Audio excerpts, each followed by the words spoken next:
السلام علیکم ورحمۃ اللہ وبرکاتہ۔ وعلیکم السلام ورحمۃ اللہ وبرکاتہ۔ نمبر 66، دنیائے نجم شناسی کے تاجور یعنی جو ماہر تھے نجم شناسی میں، انہوں نے بھی آمد رسول کی خوشخبری دی۔ محمد بن اسحاق سے روایت ہے کہ مجھے قابل وثوق قابل بھروسہ عالم نے ایک یمنی سے سنا ہوا قصہ بتایا کہ حسان ذی نواس سے قبل شاہ اول کے خاندان کا ایک شخص ربیعہ بن نصر سریر آرائے سلطنت یمن ہوا، یعنی یمن کے تخت پر بیٹھا۔ اس نے ایک پریشان کن خواب دیکھا اور اپنی حکومت میں بسنے والے تمام کاہنوں اور نجومیوں کو بلا لیا، غیب کی خبر دینے والوں کو بلا لیا۔ کہنے لگا، میں نے ایک خوفناک خواب دیکھا ہے جس نے مجھے دہشت زدہ کر دیا ہے۔ جس خواب کو دیکھنے کے بعد میں خوف کا شکار ہو گیا ہوں، مجھے اس کی تعبیر بتلاؤ۔ کاہنوں نے کہا، اے سلطان، اے بادشاہ، وہ خواب بتلائیے تاکہ ہم اس کی تعبیر بیان کر سکیں۔ شاہ نے کہا، اگر خواب میں بتلاؤں تو پھر مجھے تمہاری تعبیر پر بھی اعتبار نہ ہوگا۔ حاضرین میں سے ایک شخص نے کہا، اگر سلطان یوں چاہتا ہے تو پھر سطیح اور شق کو بلائے، وہ خواب بھی بتلا سکتے ہیں اور خواب کی تعبیر بھی دے سکتے ہیں بیان کیے بغیر خواب۔ بادشاہ یہ چاہتا تھا کہ تعبیر دینے والا ہی خود خواب بھی بیان کرے اور خواب کی تعبیر بھی بیان کرے بغیر بتائے کہ وہ دونوں سب کاہنوں سے زیادہ جانتے ہیں، عالم ہیں۔ سطیح اور شق۔ سطیح قبیلہ غسان سے اور شق بجیلہ سے تعلق رکھتا تھا۔ شاہ نے یہ سن کر دونوں کو بلا بھیجا۔ سطیح شق سے پہلے آ گیا۔ شاہ یمن نے اس سے کہا، میں نے ایک خوفناک خواب دیکھا ہے جسے دیکھ کر میں سخت پریشان ہو گیا ہوں۔ اگر تم میرے بتلائے بغیر خواب بیان کیے بغیر خواب بیان کر سکتے ہو تو یقیناً اس کی تعبیر بھی صحیح بتا سکتے ہو۔ کہنے لگا، میں یہ کر سکتا ہوں۔ آپ نے خواب میں ایک شعلہ دیکھا جو تاریکی میں اندھیرے میں نظر آیا، نمودار ہوا اور ارض مکہ میں جا کر گرا، سرزمین مکہ پر جا کر گرا اور تمام انسانوں کو کھا گیا۔ شاہ نے کہا، بخدا یعنی خدا کی قسم، تم نے میرے خواب کے بیان میں ذرہ برابر بھی خطا نہیں کی۔ تم نے جو بیان کیا ہے یہ بالکل من وعن، میں نے ایسا ہی خواب دیکھا۔ یہ تو خواب ہے، اب اس کی تعبیر تمہارے پاس کیا ہے؟ سطیح نے کہا، یمن اور مکے کے درمیان بسنے والے تمام سانپوں، دور جاہلیت میں کاہن اور نجومی لوگ ایسی ہی قسمیں اٹھایا کرتے تھے۔ پیچھے آپ قص بن ساعدہ ایادی کے واقعے میں بھی پڑھ چکے ہیں کہ وہ بھی اسی طرح کی قسمیں کھایا کرتے تھے۔ تو سطیح نے کہا، یمن اور مکے کے درمیان بسنے والے تمام سانپوں کی قسم، تمہارے علاقہ یمن پر حبشی اقتدار قائم ہوگا اور ابین سے جرش تک، یہ دو مقام کے نام ہیں، سارا یمن حبشیوں کے زیر تسلط ہوگا، یعنی حبشی اس پر غالب آ جائیں گے اور پورا وہ علاقہ ان کے کنٹرول میں ہوگا۔ بادشاہ نے کہا، تمہارے باپ کی قسم اے سطیح، یہ خبر تو بڑی لرزہ خیز ہے، یعنی یہ خبر تو بڑی پریشان کرنے والی ہے۔ یہ کب ہوگا؟ ایسا کب ہوگا؟ ہمارے دور میں ہوگا یا اس کے بعد؟ کہا، کچھ وقت بعد، 60 سے 70 سال تک، یعنی اس طرح کے واقعے کے لیے 60 تا 70 سال کا وقت ہے، ابھی نہیں ہوگا۔ شاہ نے کہا، اس کا اقتدار ہمیشہ رہے گا یا ختم ہو جائے گا؟ کہا، 60 اور کچھ سال تک رہ کر ختم ہو جائے گا، پھر وہ سب قتل کیے جائیں گے اور باقی جو رہیں گے وہ بھاگ جائیں گے۔ شاہ نے کہا، انہیں قتل و فرار سے کون دوچار کرے گا؟ یعنی کون انہیں قتل کرے گا اور بھاگنے پر مجبور کرے گا؟ کہا، ابن ذی یزین، جیسا کہ سیف بن ذی یزین کا واقعہ گزرا جو یمن کے بادشاہ تھے، ان کو حبشیوں کو قتل کریں گے سیف بن ذی یزین اور ان کو بھاگنے پر مجبور کریں گے۔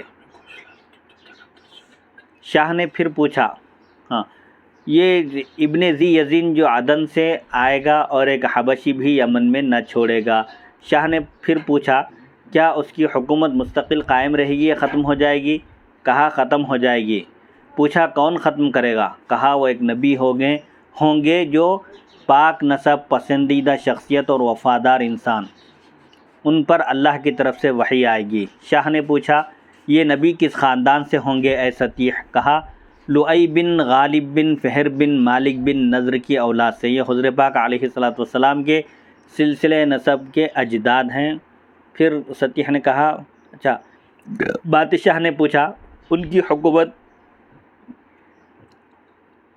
ہاں پھر سطیح نے کہا کہ ان کی حکومت آخری زمانے تک ہوگی، یعنی وہ جو نبی تشریف لائیں گے اور دین اسلام کی نشر و اشاعت اس کی تبلیغ کریں گے اور ساری دنیا میں سارے مکے میں اسلام پھیل جائے گا اور اس نبی کی حکومت کبھی ختم نہیں ہوگی، آخری زمانے تک جاری رہے گی۔ شاہ نے پوچھا کیا زمانے کی کوئی انتہا بھی ہے؟ کہا ہاں، وہ دن ہے جب اللہ تعالیٰ تمام پچھلے انسانوں کو اکٹھا کرے گا، یعنی قیامت کے دن تک ان کی حکومت رہے گی، جس دن اللہ تعالیٰ تمام اگلے اور پچھلے لوگوں کو یکجا کرے گا، جمع کرے گا، گناہگار بدبخت ٹھہریں گے اور نیک عمل کرنے والے سعادت مند نیک بخت خوش بخت ٹھہریں گے۔ شاہ کہنے لگا کیا تم سچ کہہ رہے ہو؟ سطیح نے کہا ہاں، مجھے آسمان کی سرخی یعنی آسمان کا لال رنگ، سرخی سے مراد ریڈ کلر، اور صبح کے اندھیرے اور اجالے کی قسم میں نے جو کچھ بتایا ہے وہ سچ ہے۔ یہ سیف بن یزین کا تذکرہ پہلے گزر چکا ہے کہ نبی کریم صلی اللہ علیہ وسلم کی ولادت کے 2 سال بعد یمن سے حبشیوں کو نکالا گیا۔ جب سطیح اپنی بات ختم کر چکا تو شک آ گیا۔ بادشاہ نے اس سے بھی سطیح والا سوال کیا تاکہ دیکھا جائے یہ دونوں ایک ہی بات کرتے ہیں یا الگ الگ، یعنی یہ دونوں ایک ہی خواب بیان کرتے ہیں اور اس کی تعبیر بھی سیم بیان کرتے ہیں، منوان یا الگ الگ۔ شک نے کہا ہاں اے بادشاہ، آپ نے اندھیرے میں ایک شعلہ ابھرتے دیکھا جو ایک باغ اور ایک پہاڑ کے درمیان جا گرا اور تمام انسانوں کو ختم کر دیا، جلا کر بھسم کر دیا۔ پھر وہ کہنے لگا میں 2 میدانوں کے درمیان بسنے والے تمام انسانوں کی قسم اٹھاتا ہوں، تمہارے ملک پر حبشی قابض ہوں گے، تمہارے ملک کو حبشی اپنے کنٹرول میں لے لیں گے اور ہر نرم انگلیوں والے بچے پر بھی ان کا اقتدار مسلط ہو جائے گا، یعنی معصوم بچوں پر بھی ان کا اقتدار مسلط ہوگا، ابین سے نجران تک ان کا قبضہ ہوگا۔ بادشاہ نے کہا اے شیخ، یہ تو بڑی پریشان کن خبر ہے، یہ کب ہوگا، ہمارے زمانے میں یا اس کے بعد؟ کہا کچھ وقت کے بعد ہوگا، پھر ایک عظیم الشان سلطان تم ہی ان کے پنجے استبداد یعنی ان کے ظلم کے پنجے سے آزاد کروائے گا اور انہیں یعنی ان حبشیوں کو ذلت اور رسوائی سے دوچار کرے گا۔ بادشاہ نے پوچھا وہ عظیم الشان سلطان کون ہوگا؟ کہا ایک نوجوان ہوگا، بہت کم ذات ہوگا، نہ بڑا عالی نسب، ذی یزین کے گھر سے نکلے گا، یعنی وہی شاہ یمن سیف کے بارے میں کہہ رہے ہیں کہ وہ سیف ایک نوجوان ہوں گے، بہت کم ذات کے ہوں گے، نہ بڑے عالی نسب یعنی درمیانی حسب نسب والے ہوں گے، ذی یزین کے گھر سے نکلیں گے۔ شاہ نے کہا اس کی حکومت قائم رہے گی یا مٹ جائے گی؟ کہا اس کی حکومت کو ایک رسول آ کر مٹا دیں گے، وہ حق و عدل لے کر آئیں گے، صاحب دیانت و فضیلت ہوں گے، قیامت تک ان کی حکومت جاری رہے گی۔ شاہ نے کہا روز قیامت کا کیا ہے؟ کہا جس دن والیان حکومت کا احتساب ہوگا۔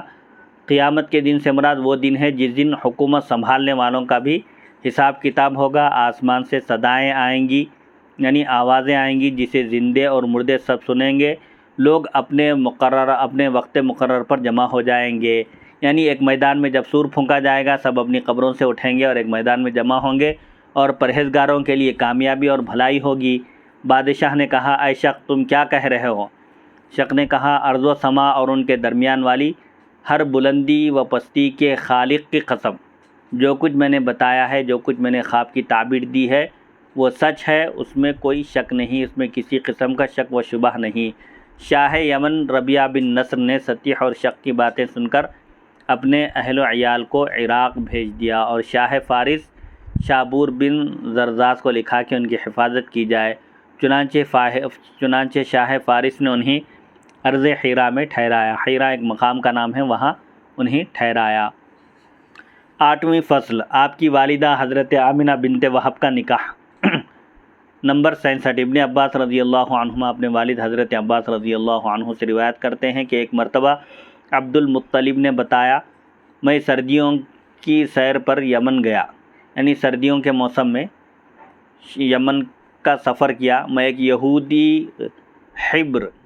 یہودی عالم کے پاس اترا، ایک بہت بڑا یہودی عالم تھا، اب اس کے پاس قیام کیے، وہاں ایک اہل زبور یعنی ایک اہل کتاب، ایک اہل زبور نے مجھ سے پوچھا ایک شخص جو سابقہ آسمانی کتابوں پر ایمان رکھتا تھا، اس نے جب مجھے دیکھا تو مجھ سے پوچھا تم کس خاندان سے تعلق رکھتے ہو؟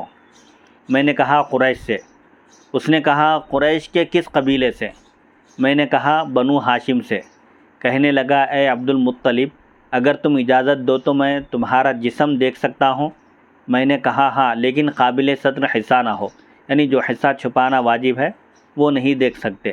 عبد المطلب کہتے ہیں اس نے میرا ایک نتنا یعنی میری ناک کا ایک سوراخ دیکھا، پھر دوسرا سوراخ کھول کر دیکھا ناک کا، اور کہنے لگا میں گواہی دیتا ہوں کہ تمہارے ایک ہاتھ میں حکومت اور دوسرے ہاتھ میں نبوت ہے، مگر یہ خصوصیت ہم نے بنو زہرہ کے لیے، قبیلہ ہے یہ مشہور مکے کا، کہتے ہیں کہ مگر یہ خصوصیت ہم نے بنو زہرہ کے لیے پڑھی ہے، یہ تمہارے اندر کیسے آ گئی؟ عبد المطلب کہتے ہیں میں نے کہا مجھے معلوم نہیں۔ کہنے لگا تمہاری شاعہ ہے؟ میں نے پوچھا شاعہ کیا ہوتی ہے؟ کہنے لگا بیوی۔ تو میں نے کہا ابھی تک تو نہیں ہے، یعنی اس وقت تک حضرت عبد المطلب کی شادی، ان کا نکاح نہیں ہوا تھا۔ کہنے لگا اب تم واپس جاتے ہی بنو زہرہ میں شادی کر لینا، یعنی قبیلے بنو زہرہ کی لڑکی سے نکاح کرنا۔ عبد المطلب واپس مکہ مکرمہ آئے اور حالہ بنت وہیب بن عبد مناف بن زہرہ سے نکاح کیا، جن سے حضرت حمزہ اور حضرت صفیہ پیدا ہوئے۔ پھر ان کے بیٹے عبداللہ بن عبد المطلب نے بھی بنو زہرہ میں آمنہ بنت وہب رضی اللہ عنہا سے نکاح کیا، جن سے سید الانبیاء حبیب کبریا صلی اللہ تعالی علیہ وسلم پیدا ہوئے۔ وہب اور وہیب یہ دونوں بھائی تھے، یعنی عبد المطلب کی زوجہ اور عبداللہ کی زوجہ آپس میں یہ دونوں چچا زاد بہنیں تھیں۔ حضرت عبداللہ کے نکاح پر قریش کہنے لگے عبداللہ اپنے والد پر غالب رہے، یعنی ایک بھائی کے داماد حضرت عبداللہ کے والد ہیں اور دوسرے بھائی کے داماد خود حضرت عبداللہ ہیں، یعنی حضرت عبد المطلب کے فرزند ایک بھائی کے داماد ہیں۔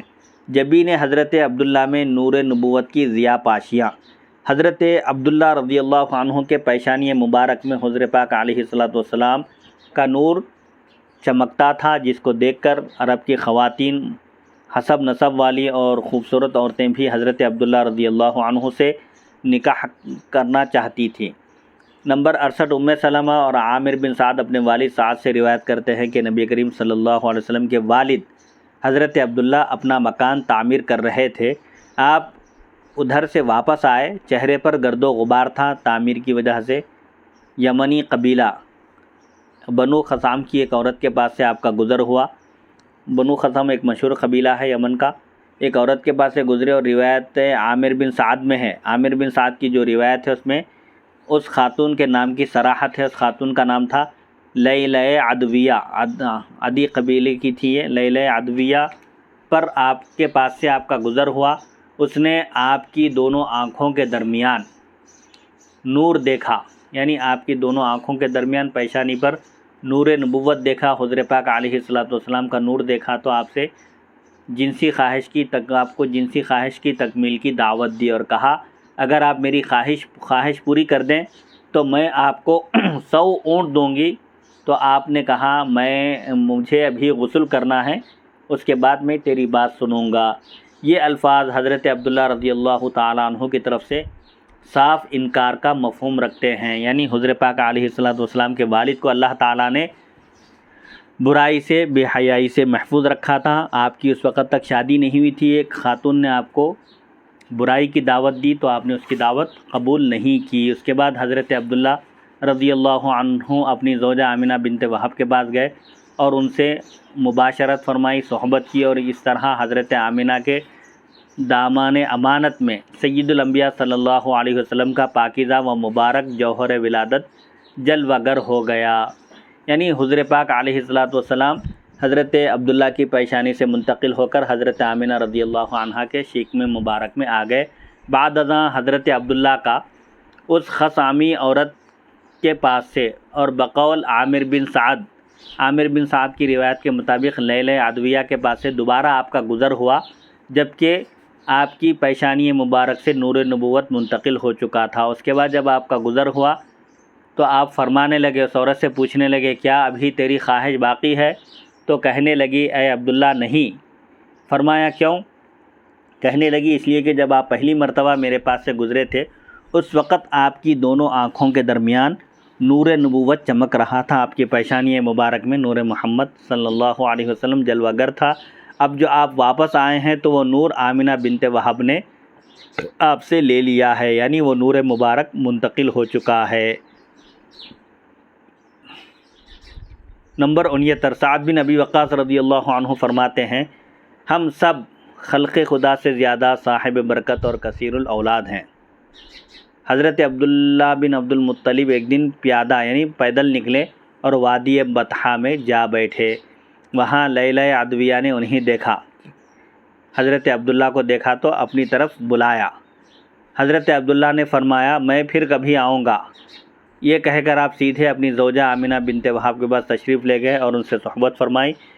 پھر آپ کا لیلہ عدویہ پر گزر ہوا، یعنی آپ پھر لیلہ عدویہ کے پاس سے آپ گزرے تو وہ کہنے لگی اے عبداللہ تم نے یہاں سے جانے کے بعد کیا کیا؟ تو فرمایا میں تو ادھر تمہاری طرف آ نکلا اور تم یہ عجیب سوال کر رہی ہو۔ تو کہا لقد دخلت بنور ما خرجت به ولئن كنت الممت بآمنۃ بنت وہب لتلدن ملکا۔ وہ خاتون لیلہ نامی خاتون کہنے لگی تم جو نور لے کر گئے تھے وہ واپس لے کر نہیں آئے، یہاں سے جاتے وقت جو تمہاری پیشانی مبارک میں جو نور جلوہ گر تھا موجود تھا وہ نور اب جب تم واپس آئے ہو تو وہ نور نظر نہیں آ رہا ہے۔ اگر تم نے آمنہ بنت وہب سے صحبت کی ہے تو یقیناً وہ کسی سلطان عالم کو پیدا کریں گی، یعنی آمنہ بنت وہب کے بطن سے پیدا ہونے والا لڑکا ساری دنیا کا بادشاہ ہوگا، یعنی حضور پاک علیہ الصلوۃ والسلام کے بارے میں وہ خاتون یہ کہتی ہے۔ حضرت عبداللہ کا تقوی اور کمال عصمت و طہارت۔ اللہ تعالیٰ نے حضور پاک علیہ الصلوۃ والسلام کے والد ماجد کو بھی گناہوں سے اور فحش اور بے حیائی سے محفوظ رکھا تھا، انہیں مکمل معصوم اور پاکیزہ رکھا تھا۔ نمبر 70، ابن عباس رضی اللہ عنہما سے روایت ہے کہ حضرت عبد المطلب اپنے بیٹے عبداللہ کو لے کر نکلے تاکہ ان کا کہیں نکاح کر دیا جائے۔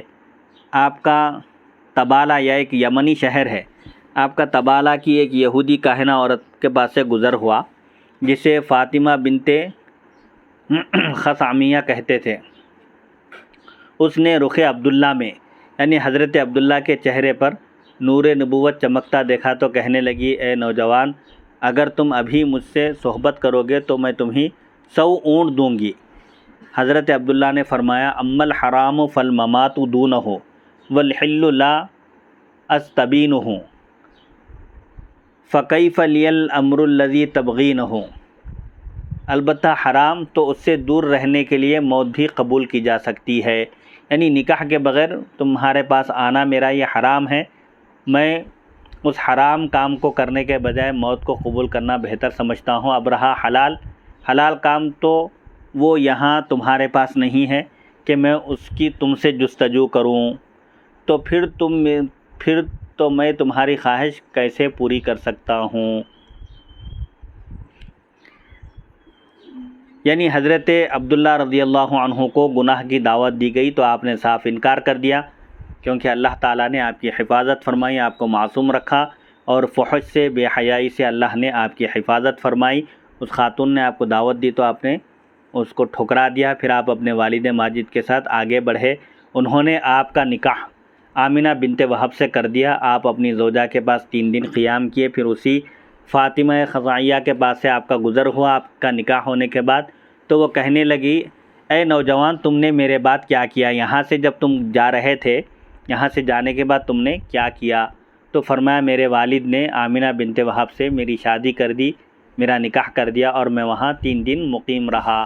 نکاح کے بعد میں وہاں 3 دن رہا۔ کہنے لگی خدا کی قسم میں بدکار عورت، بری عورت نہیں ہوں، زنا کرنے والی عورت نہیں ہوں، لیکن میں نے تمہارے چہرے پر نور دیکھا تھا، تمہاری پیشانی میں نور نبوت جلوہ گر تھا۔ میں نے چاہا کہ اس نور کی حامل میں ہو جاؤں، میں نے چاہا کہ وہ نور مجھے مل جائے، مگر اللہ تعالیٰ نے جہاں چاہا اسے رکھ دیا، یعنی اللہ کو یہ معلوم ہے کہ اس نور کے حامل کون ہیں، اللہ نے اس نور کو وہیں رکھ دیا۔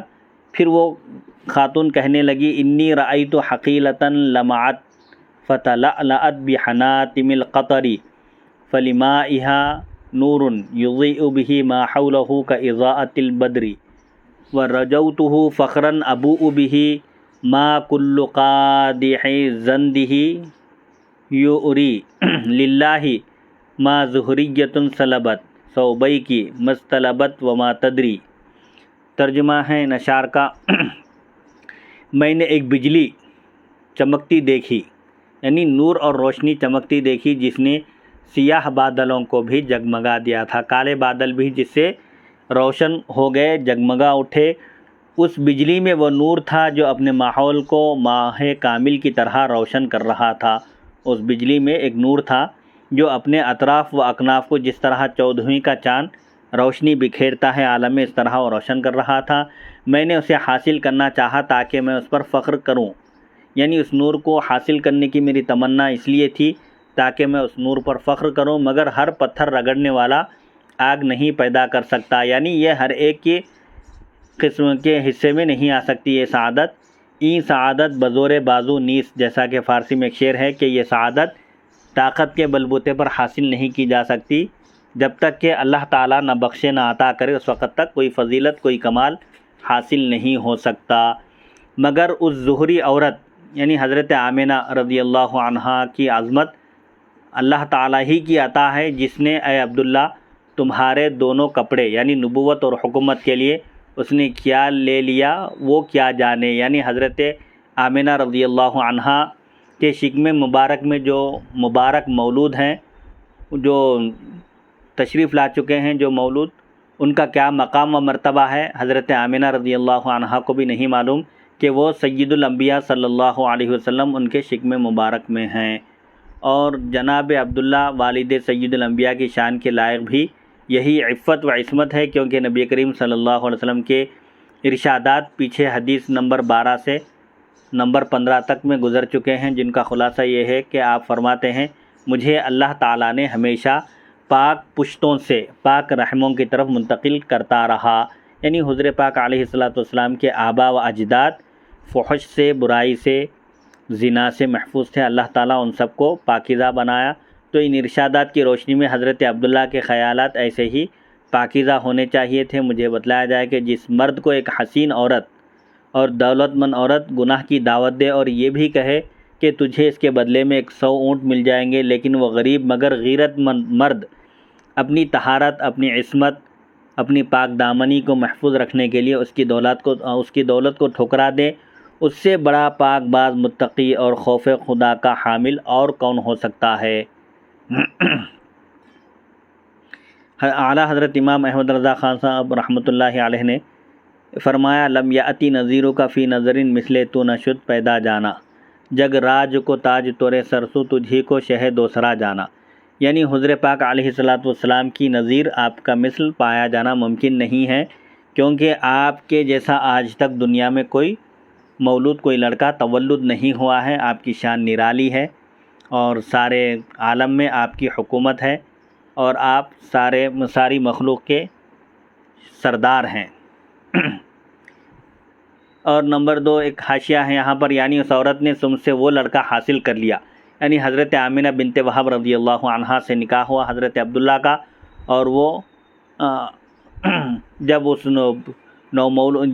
حضور پاک علیہ السلام کا نور ان کے شکم مبارک میں منتقل ہوا تو یہ لیلہ عدویہ کہتی ہے اس عورت نے تم سے وہ لڑکا حاصل کر لیا جس کے وجود پر 2 چادریں ہیں، یعنی جو حکومت اور نبوت دونوں کے مالک ہیں۔ گویا اس شعر میں اس یہودی عالم کی تائید ہوتی ہے جس نے یمن میں حضرت عبداللہ سے کہا تھا کہ میں تمہارے ایک ہاتھ میں حکومت دیکھ رہا ہوں اور دوسرے میں نبوت، مگر اب یہ دونوں امانتیں جناب آمنہ رضی اللہ عنہا کو مل چکی تھیں۔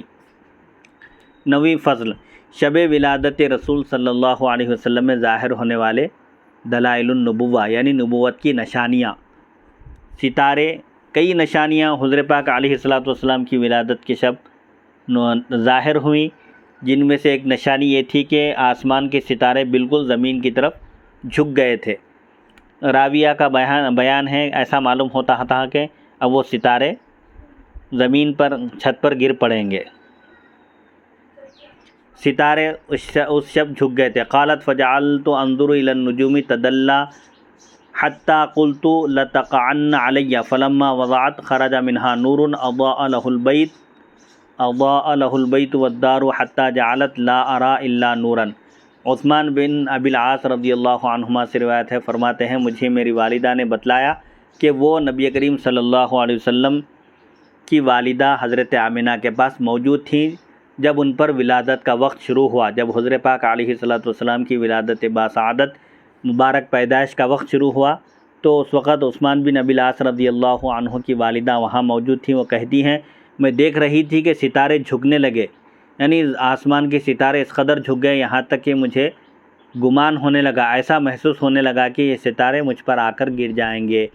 جب حضور پاک علیہ السلام کی ولادت ہوئی، آپ پیدا ہوئے، تو حضرت آمنہ رضی اللہ عنہا سے وہ نور نکلا جس سے در و دیوار روشن ہو گئے، جگمگا اٹھے، اور مجھے ہر طرف نور ہی نور نظر آنے لگا، سارا جہاں بقاع نور بن گیا، یعنی پورے دنیا میں روشنی پھیل گئی۔ دوسری نشانی حضور پاک علیہ السلام کی ولادت باسعادت کے وقت جو ظاہر ہوئی وہ یہ ہے، سارا جہاں بقاع نور بن گیا، یعنی پورے جہاں میں روشنی پھیل گئی۔ یہ جو اوپر کی ایک روایت تھی کہ ستارے زمین کی طرف جھک گئے تھے، علامہ سیوطی خصائص کبریٰ جلد اول باب ما ظہر فی لیلۃ مولدہ صلی اللہ علیہ وسلم میں لکھتے ہیں کہ اس واقعے کو محدث بیہقی، طبرانی اور ابن عساکر نے روایت کیا ہے۔ علاوہ ازیں مجموع الزوائد جلد نمبر 8 صفحہ 230 میں بھی یہ واقعہ مذکور ہے۔ یہ واقعہ بیان کیا گیا، مؤرخین کے مطابق آپ کی تاریخ ولادت 20 اگست 570 عیسوی 12 ربیع الاول ہے، جبکہ کسریٰ ایران شاہ نوشیروان کی حکومت کو 40 سال گزر چکے تھے۔ آپ پیر کے دن صبح کے وقت مکہ مکرمہ میں سوق اللیل میں اس مکان میں جلوہ افروز جہاں ہوئے جو آج بھی مولد النبی صلی اللہ علیہ وسلم کے نام سے مشہور ہے، اور لوگ مکہ مکرمہ میں برکت حاصل کرنے کے لیے اس کی زیارت کرتے ہیں۔ سارا جہاں حضور پاک علیہ السلام کی ولادت باسعادت کے موقع پر روشن اور منور ہو گیا۔ عبد الرحمن بن عوف رضی اللہ عنہ فرماتے ہیں میں اور نبی کریم صلی اللہ علیہ وسلم بچپن میں ایک ساتھ کھیلا کرتے تھے۔ میری والدہ شفا بنت عمرو بن عوف ہمیں بتلاتی تھی کہ جب حضرت آمنہ رضی اللہ عنہا نے محمد صلی اللہ علیہ وسلم کو تولد کیا، پیدا کیا، تو آپ صلی اللہ علیہ وسلم میرے ہاتھوں پر تشریف لائے، یعنی آپ صلی اللہ علیہ وسلم کو میں نے اپنے ہاتھوں میں لیا۔ آپ نے کچھ گریہ کیا، یعنی اللہ تعالیٰ کی بارگاہ میں گڑ گڑایا، تو میں نے سنا کوئی کہہ رہا تھا اللہ آپ پر رحمتوں کی بارش کرے۔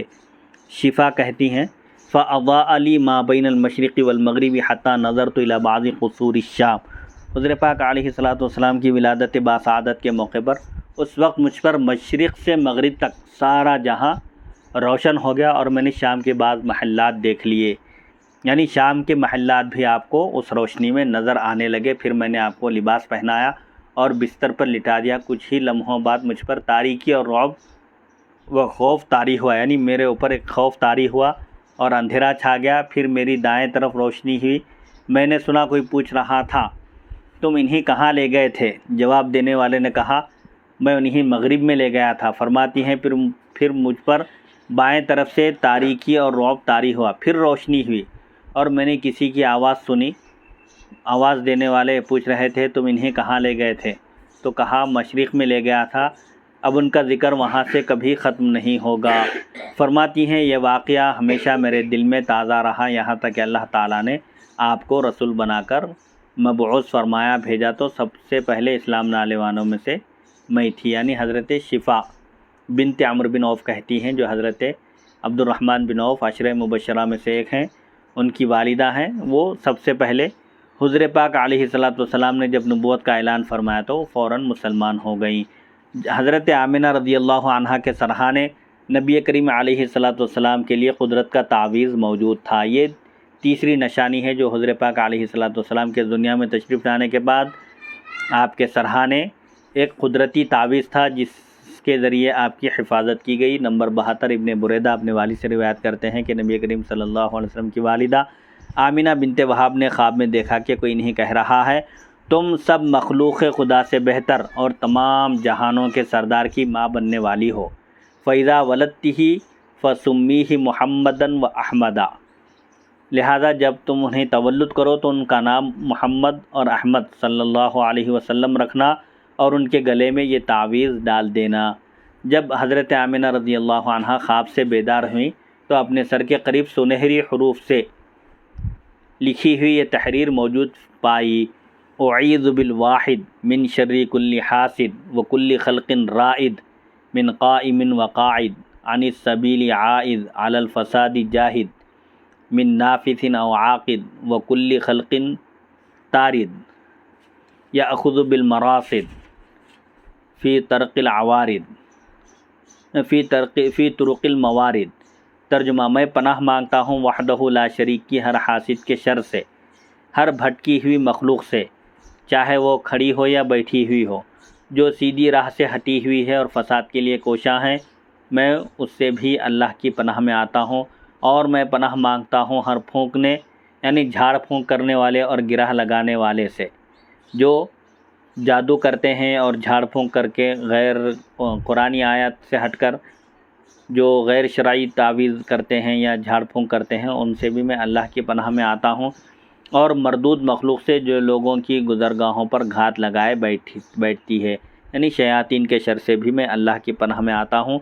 آگے یہ لکھا تھا کہ میں اس بچے کو خدائے برتر کی پناہ میں دیتا ہوں اور اسی کے دست زبردست و نہا کے حوالے کرتا ہوں۔ دست خدا ان پر غالب ہے اور پردہ الہی ان کے آگے ہے، تو تا ابد یعنی قیامت تک کسی حال میں انہیں نقصان نہ پہنچے گا۔ یعنی اللہ تعالیٰ کی طرف سے یہ حفاظتی انتظام تھا جنات اور شیاطین کے شر سے اور نقصان پہنچانے والوں کے شر سے، جھاڑ پھونک اور جادو کرنے والوں کے شر سے اللہ تعالیٰ نے حضور پاک علیہ السلام کی حفاظت فرمائی۔ نمبر 73، ابن بریدہ اپنے والد سے روایت کرتے ہیں کہ نبی کریم صلی اللہ علیہ وسلم قبیلے بنو سعد بن بکر میں دودھ پی رہے تھے۔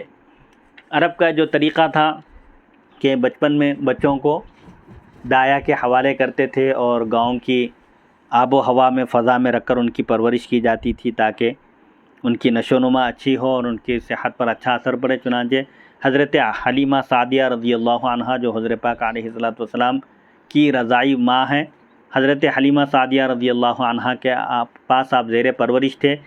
آپ کی والدہ نے آپ کو دودھ پلانے والی عورت سے کہا، اس بچے کا خیال رکھنا اور ان کے بارے میں کسی کاہن وغیرہ سے سوال نہ کرنا، نہ پوچھنا، کیونکہ جب یہ تولد ہوئے تو میں نے دیکھا کأنہ خرج منی شہاب اضاءت لہ الارض کلھا، جس وقت یہ لڑکا تولد ہوا گویا مجھ سے نور نکلا جس سے ساری زمین روشن ہو گئی۔ یعنی ایک عجیب و غریب واقعات ان کی ولادت کے وقت رونما ہوئے اور میں نے شام کے محلات دیکھ لیے۔ ملک شام جو بہت دور تھا، وہاں کے بھی محلات حضرت پاک علیہ السلام کی ولادت کے موقع پر جو نور ظاہر ہوا حضرت آمنہ سے، اس نور کی روشنی میں آپ کو شام کے محلات بھی نظر آنے لگے۔ تو ایک دن آپ کی دایا حلیمہ سعدیہ، آپ کی رضاعی ماں حلیمہ سعدیہ آپ کو لے کر کہیں جا رہی تھی۔ عرب کی ایک منڈی ذی المجاز، ایک بازار کا نام ہے عرب کے، ذی المجاز میں پہنچی تو وہاں ایک کاہن دیکھا، غیب کی خبر دینے والے کو دیکھا، جو اپنے اصول کی بنیاد پر کچھ خبریں دیتے تھے جس سے لوگ سوالات کر رہے تھے کاہن سے۔ انہوں نے خیال کیا کہ حضرت آمنہ کے حسب الحکم، ان کے حکم کے مطابق اس سے سوال کرنا چاہیے۔ آپ اس کے پاس آئیں۔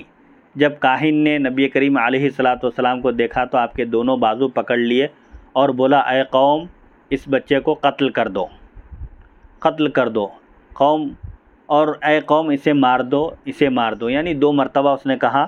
فوراً حضرت پاک علیہ السلام کے دونوں بازو پکڑ لیے، دونوں ہاتھ پکڑ کر جو لوگ اس کے پاس آئے ہوئے تھے، اس سے سوالات کر رہے تھے، ان کو حکم دیا، کہا کہ اس بچے کو قتل کر دو، اس بچے کو مار ڈالو۔ حلیمہ کہتی ہیں میں اس کاہن پر جھپٹ پڑی اور بچے کے بازو پکڑ لیے اور مدد کے لیے پکارا، یعنی حضرت پاک علیہ السلام کو اس سے آپ چھین لیے، فوراً اس کے ہاتھوں سے آپ کھینچ لیے اور لوگوں کو مدد کے لیے پکارا۔ اتنے میں کچھ لوگ آ گئے جو ہمارے ساتھ آئے تھے حضرت حلیمہ رضی اللہ عنہا کے ساتھ، جو اس منڈی میں آئے تھے، انہی کے قبیلے کے لوگ فوراً آ گئے اور ہم نے کوشش کر کے اس کاہن سے بچے کو چھڑوا لیا اور لے کر وہاں سے چل دیے، کیونکہ کاہنوں کو معلوم تھا کہ حضرت پاک علیہ السلام نبی آخر الزماں ہیں اور ان کا دین پوری دنیا میں پھیل جائے گا، اور ان کے تشریف لانے کے بعد تمام ادیان کے احکام، تمام مذاہب کے احکام منسوخ ہو جائیں گے، اب صرف دین اسلام ہی رہے گا، اور چاہے وہ یہودی ہو یا نصرانی یا کسی بھی مذہب کا